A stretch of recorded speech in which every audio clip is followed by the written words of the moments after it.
शुमाली वज़ीरिस्तान से खबर मौसूल हो रही है। ईद असलम पैकेट पर खुदकुश हमला हुआ है। सरकारी ज़राए कन्फर्म कर रहे हैं, बताया जा रहा है कि खुदकुश हमले में पुलिस एहलकारों समेत 8 अफराद शहीद हो गए हैं। किसकी जानिब से यह अटैक किया गया है, क्या इसकी वजूहात हैं, इस हवाले से अभी कुछ भी कहना कबल अज़ वक्त होगा। लेकिन इस वक्त जो इब्तदाई हमें इतलात मिल रही हैं उसके मुताबिक ईद असलम पैकेट पर खुदकुश हमला हुआ है। बात करेंगे ज़ाहिर शाह शराजी ब्यूरो चीफ हमारे साथ मौजूद हैं। ज़ाहिर अपडेट कीजिएगा, क्या इतलात मौसूल हो रही हैं?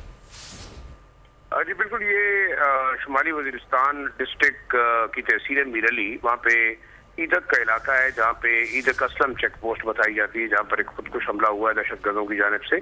और अब तक के जो मकामी सरकारी ज़राए हैं उनकी तस्दीक के मुताबिक तकरीबन 7 सिक्योरिटी एहलकार इस वाक़े के अंदर शहीद हुए हैं, जिनमें 4 पुलिस एहलकार हैं और 2 जो है वो सिक्योरिटी फोर्सेस के एहलकार हैं। ये भी बताते चलूँ कि ये एक जॉइंट चेक पोस्ट है सिक्योरिटी फोर्सेस और पुलिस की, जिसके ऊपर हमला किया गया है। ताहम अभी तक किसी जानिब से हमले की जो है वो जिम्मेदारी नहीं। ब्यूरो चीफ पेशावर अपडेट कर रहे थे।